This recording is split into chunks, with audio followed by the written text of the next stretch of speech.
So this was huge. Now I got to give the governor huge props here, because one of the things that we showed him just before this was something that one of the guys in Delaware wrote about how in social media you can't fake the funk.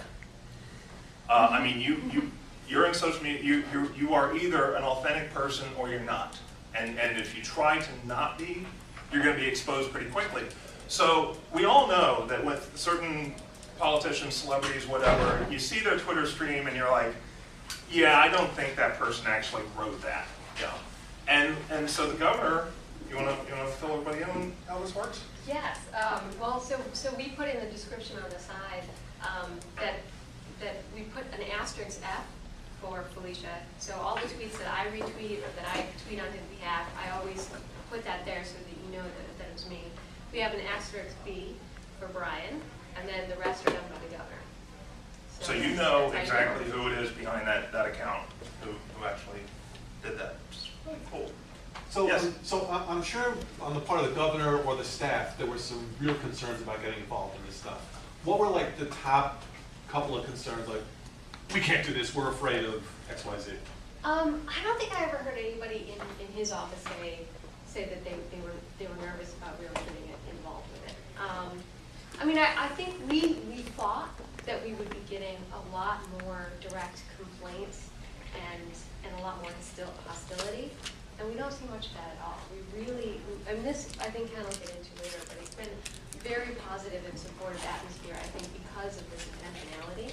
And we do get complaints, but it's manageable, and so the workload.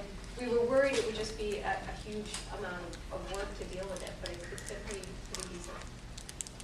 And you want to share about the table? Oh yes, we're on the table now. And this is behind, I think, what the governor's office was thinking when we got involved in this.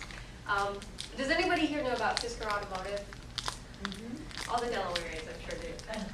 Delaware had a couple of auto plants, and as auto plants were closing all across the country, and the only GM plant that is actually reopening as an auto factory at this moment is the Fisker, what's becoming the Fisker auto plant in Delaware.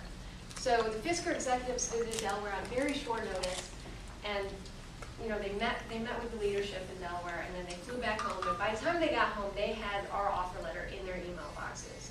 And their response was that they chose Delaware because Delaware could get the right people around the table to make decisions faster than Henrik Fisker can get his family of four around the dinner table. So when we heard about this idea about the Delaware Social Media Initiative, it was like, yes, we'll bring this focus, this initiative to social media. And so this is really what drove us to get involved as well.